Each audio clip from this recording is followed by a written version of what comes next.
Selasa 16 April lalu, Presiden kelima Indonesia Megawati Soekarno Putri mengajukan diri menjadi sahabat pengadilan atau amicus curiae Mahkamah Konstitusi atas perkara perselisihan hasil pemilihan umum presiden dan wakil presiden tahun 2024.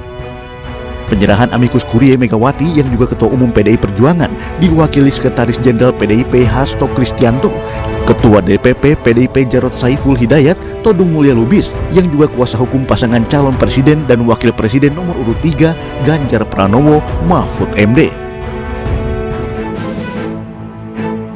Selain Megawati Soekarno Putri, sejumlah akademisi, seniman, mahasiswa, hingga politisi telah mengajukan amicus curiae ke Mahkamah Konstitusi.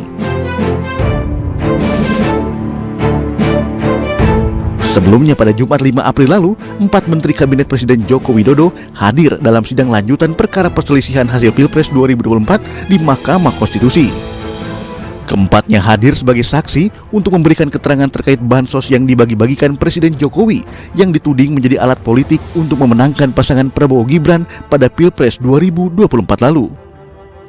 Dalam sidang, Hakim Mahkamah Konstitusi Saldi Isra selain menyoroti rute pembagian bansos oleh Presiden Jokowi yang lebih banyak dilakukan di Provinsi Jawa Tengah dibanding provinsi lainnya, ia juga menanyakan sumber dana yang digunakan Presiden Jokowi saat bagi-bagi bansos di beberapa wilayah di Indonesia.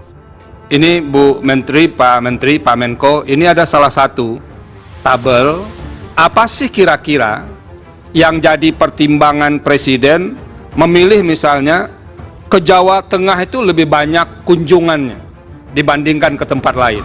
Nah, tolong kita dibantu ini oleh 4 menteri ini berkaitan dengan ini. Itu yang pertama. Masih berkaitan dengan peta ini, kira-kira ini alokasi dana yang dibawa untuk kunjungan-kunjungan presiden itu yang dari mana saja? Menko PMK Muhadjir Effendi menyebut banyaknya pembagian bansos yang dilakukan Presiden Jokowi merupakan bentuk dari pengawasan langsung agar bansos bisa tersalurkan sesuai sasaran. Sebetulnya kunjungan Bapak Presiden itu kan bukan sekarang saja, yaitu memang salah satu pola kepemimpinan beliau. Bapak Presiden itu selalu menekankan pentingnya segera belanja APBN pada awal tahun. Karena itu DIPA itu pasti diberikan pada November bahkan September, sehingga pada Januari sudah kick off semua program termasuk bansos, dan disitulah Presiden turun ke lapangan untuk melakukan pemantauan, mengecek apa betul semuanya sudah terdeliver, sekaligus untuk mendapatkan feedback, umpan balik dari yang dijadikan sasaran dari bansos itu. Sementara itu, Menteri Keuangan Sri Mulyani mengungkap anggaran kunjungan Presiden Jokowi untuk memberikan bansos bukan berasal dari anggaran perlindungan sosial. Bantuan kemasyarakatan dari Presiden bukan merupakan bagian dari Perlinsos. Anggaran untuk kunjungan Presiden dan anggaran untuk bantuan kemasyarakatan dari Presiden berasal dari dana operasional Presiden yang berasal dari APBN, dan bantuan ini bisa diberikan dalam bentuk barang maupun uang. Lebih lanjut, Sri Mulyani menyebut alokasi anggaran dana operasional Presiden dan dana bantuan kemasyarakatan tahun 2024 mencapai 138,3 miliar rupiah. Sementara realisasi hingga bulan April 2024 sebesar 18,7 miliar atau 14%.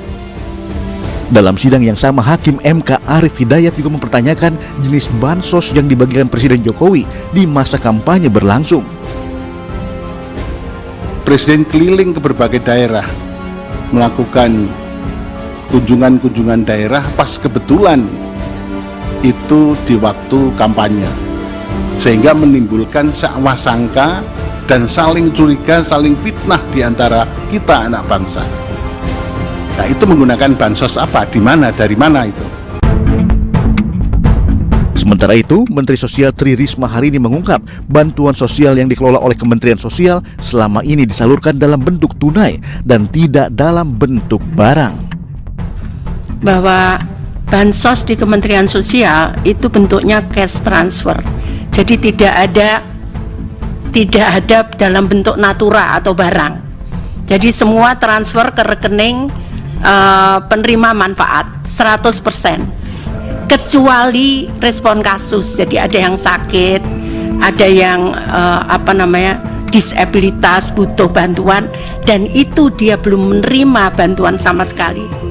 Dalam sidang sengketa Pilpres 2024, Menko Perekonomian Erlangga Hartarto mengungkap alasan pemerintah membagikan bansos dalam bentuk BLT dan dirapel jelang pemilu 2024. Rapel ini dilakukan antara lain pada saat BBM di bulan September, itu karena BBM naiknya 1 kali, Pak. Jadi kalau kita tidak dirapel di depan, itu nanti masyarakatnya berat.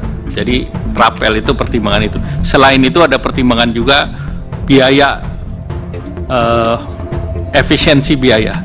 Kalau 1 kali efisiensi biayanya kan sama kalau dia jumlah tertentu, biaya distribusi di perbankan ataupun di pos. Kehadiran 4 Menteri Kabinet Presiden Jokowi dalam sidang sengketa Pilpres 2024 menjadi penting untuk memberikan berbagai keterangan terkait pembagian bansos yang diduga dipolitisasi.